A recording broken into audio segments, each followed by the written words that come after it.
मंगलवार को 18वीं लोकसभा के लिए मतदान के तीसरे चरण में 12 राज्यों व केंद्र प्रशासित प्रदेशों में 93 सीटों पर 13,000 से ज़्यादा उम्मीदवार मैदान में थे।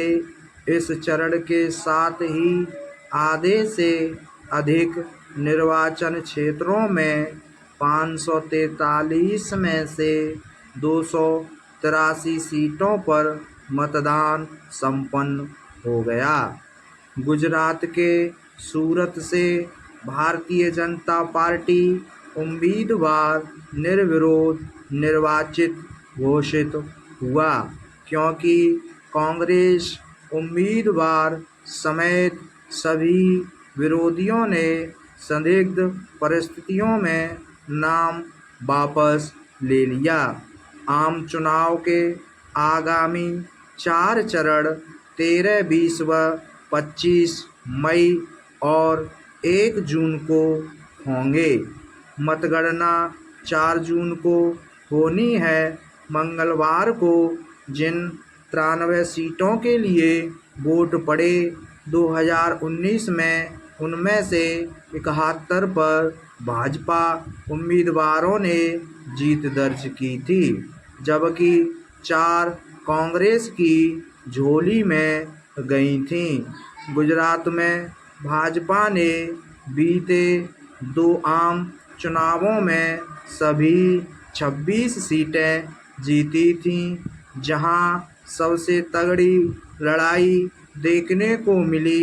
उनमें से एक बारामती सीट थी, जहां राष्ट्रवादी कांग्रेस पार्टी के बुजुर्ग नेता शरद पवार की बेटी सुप्रिया सुले और सुनेत्रा पवार शरद पवार से अलग हुए उनके भतीजे और महाराष्ट्र के उप मुख्यमंत्री अजित पवार की पत्नी के बीच मुकाबला था।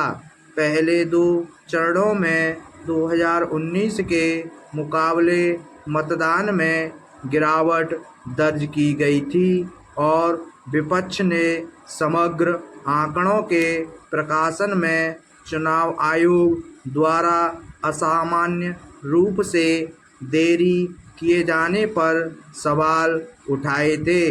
आरक्षण के मुद्दे पर भाजपा और कांग्रेस के बीच तलवारें खिंची हुई हैं और वे इस प्रक्रिया में सधन्यवाद की अपनी अपनी परस्पर विरोधी व्याख्याएं पेश कर रहे हैं।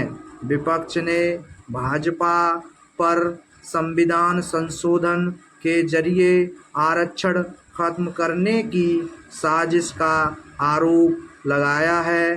साथ ही उसने आरक्षण की 50% ही हदबंदी खत्म करने के लिए संविधान संशोधन की पेशकश की है। प्रधानमंत्री नरेंद्र मोदी, जिन्हें रक्षात्मक होने की आदत नहीं, ने कांग्रेस और उसके सहयोगियों पर हिंदुओं के निचले वर्गों का आरक्षण मुसलमानों को देने की साजिश का आरोप लगाया है। कांग्रेस और उसके सहयोगियों का निशाना हिंदुओं के निचले वर्गों को भाजपा के खिलाफ अपने पक्ष में एकजुट करने पर है, लेकिन भाजपा का फोकस मुसलमानों को लगातार निशाना बनाकर अपने हिंदू जनाधार को एकजुट करने पर है। पूर्व प्रधानमंत्री एच.डी. देवगौड़ा के पोते प्रज्वल रेवन्ना के खिलाफ यौन अपराध के गंभीर आरोपों ने भाजपा को रक्षात्मक मुद्रा में ला दिया है। देवगौड़ा का जनता दल और भाजपा कर्नाटक में सहयोगी है, जहां भाजपा ने 19 में 28 में से 25 सीटें जीती थीं। जेडीएस के मौजूदा सांसद प्रज्वल के खिलाफ लगे आरोपों से इस पार्टी के कामकाज पर गंभीर सवाल खड़े होते हैं।